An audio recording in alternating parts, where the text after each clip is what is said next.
Welcome again. Today we're talking about a topic under the third element in our learning hexagon that comes from formal learning. Today we continue talking about how the world around us is complex. Everything is related to each other to the degree of interdependence. For example, when we want to have a home, we need almost all industries to be involved in order to make that happen or to make that possible. We need finance, we need public administration, real estate, rental or leasing, even mining and oil and gas extraction. We need construction, we need professional, scientific and technical services, management of companies, utilities, manufacturing, and so on. And if we really consider living our daily lives in our home, definitely we need to have our basic needs met. We will need some types of industries or sectors like agriculture, forestry, fishing, healthcare, social assistance, educational services, arts, entertainment, transportation, warehousing, and many more.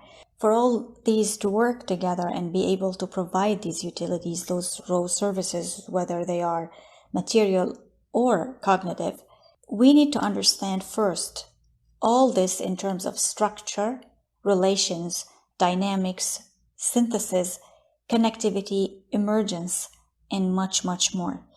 And parallel to that is our emotional, social, and cultural canvas, this interwoven way, shape, or form. Our belief system, our collation of different ideas, values, attitudes, experiences, or what we also call perception, our present feelings, our past feelings and memories. Added to that is that we are never separate from other beings. We are only a drop in an ocean of beings, of life. We interact with our surroundings, and there occur those causes and effects at a small scale or at a bigger scale. And the third point here to consider is the non-stop occurrences of the unexpected, the unprecedented. What makes us think of the term VUCA, V-U-C-A, when we refer to our world? And we mean by VUCA, volatile, uncertain, complex, ambiguous. And in my orbits approach, I refer to it as FLASH, F-L-A-S-H, standing for fragmentary, linear, adamant, and shallow. So the friction of all the mentioned aspects and the conditions make us say what we say, think what we think, do what we do, feel what we feel. And at the same time, we face the issues that we face. So it doesn't matter whether we live in the north or south hemisphere, whether we live in the east or the west, we all come from one source, from one creator. And we are born after a period of 9 months of gestation. When we come into life, we are happy, so we laugh, we are sad, we cry, we are all one, and we all share all those same feelings, emotions, and sometimes thoughts. So here we ask two very important questions. What kind of thinking can enable us to handle this type of multi-leveled VUCA or FLASH structure? So what kind of thinking are we teaching and learning in our schools or even in families as we discuss and talk with each other? Critical or analytical thinking is the most considered and taught in the classrooms around the world. And this type of thinking is very good, very effective to solve problems, but it is limited because it's based on logic only, and it works to find only one solution. So this type of thinking is called convergent thinking, and convergent means coming together from different directions and meeting at one point. So in other words, here we are reducing or we are filtering those points or facts. We can also picture this kind of thinking as a vertical line, which also means linear. So the movement here becomes restricted to a straight line. Now, logic is used in schools not only in pedagogy, as most of us think, but also in curriculum and assessment. Now, pedagogy, which we know that it consists of teaching methods, activities, and assignments, is what PD focuses on the most to emphasize the importance of critical and analytical thinking. Curriculum builds through scope and sequence. As we know, it's aligned with a set of standards, and this is very helpful in building up on concepts, but it presents themes in a linear line. For example, When we think about science, children learn about parts of plants in grade 1, for example. And we build on that by repeating and expanding the same topic in grade 2 and then in grade 3. This is important in the sense that it reviews previous knowledge and builds on in a robust way through memory strategies for better information retention as children move from one level to another. And this is very good, very helpful. But we also know that information is so condensed in the science textbooks, and the teacher struggles to cover the material. So simultaneously here, the teacher needs to assess the retention. So the teacher will do retrieval practices such as quizzes and tests. And these do help in reinforcing material, but they still remain limited to acquisition of information, not actually using them in an innovative way. So I visualize it as stacking blocks higher and higher. Although this type of exercise teaches children balancing and coordination, these blocks will eventually reach a height when it would be very difficult to keep them upright, and in a glimpse, they collapse. And I think this is one of the best analogies to explain the fact that we forget most of what we learn in school as we finish those final tests in high school. And this is what makes education systems most of the time one size fits all and unable to attend to fundamental matters and in innovative ways.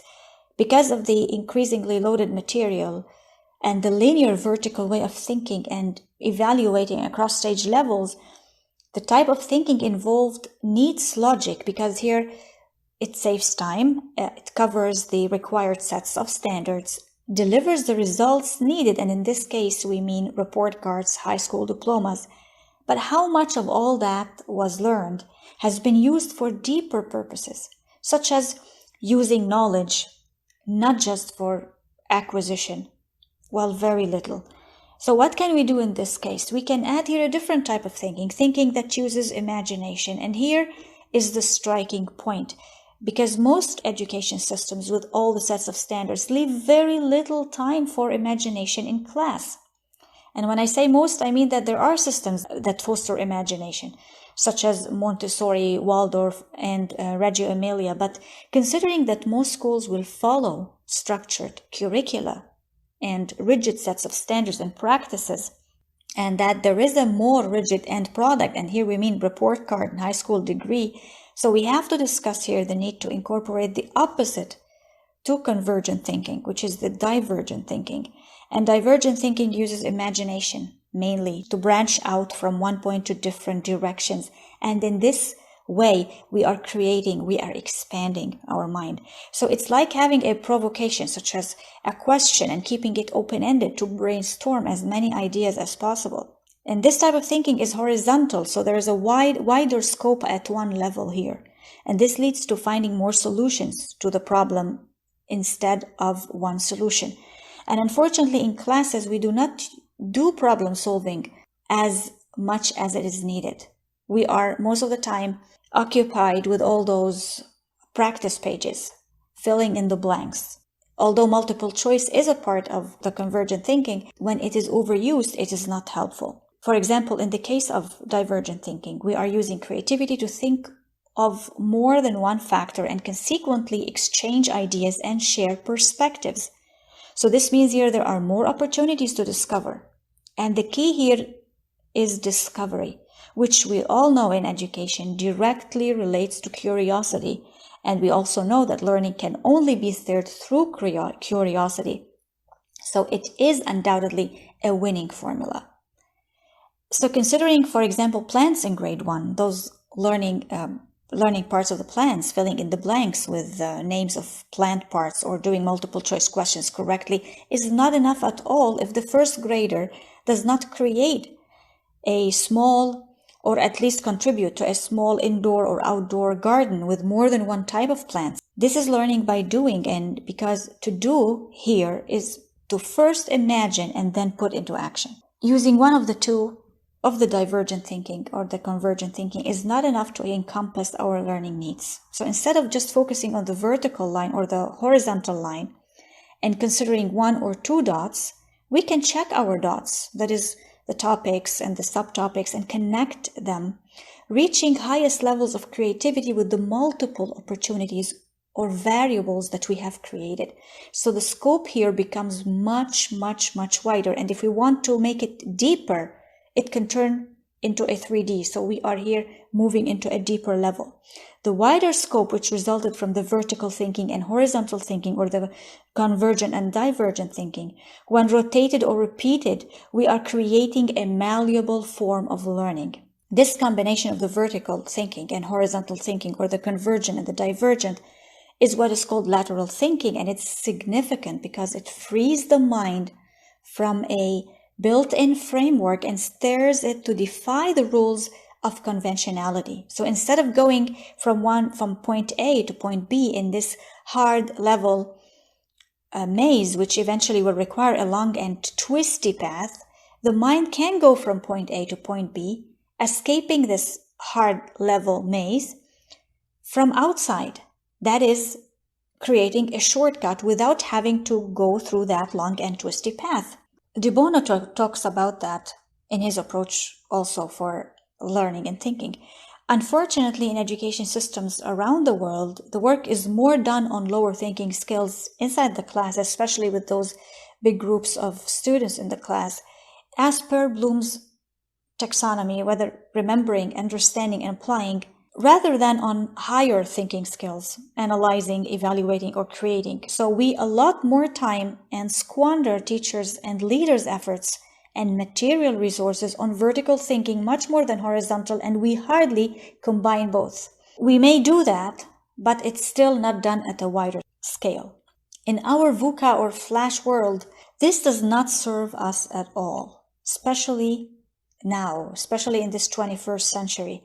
It even adds to our stress and anxiety because we are failing to solve problems. So instead of spending all those years in school doing this type of thinking, well, if we incorporate more of this lateral thinking, trying to find solutions to problems, it will save us years and years of research afterwards. So what if that wider scope we mentioned is illustrated as a diamond, the half divergent, half convergent thinking, but it's still not enough here because we will be able to identify the problem and not the solution.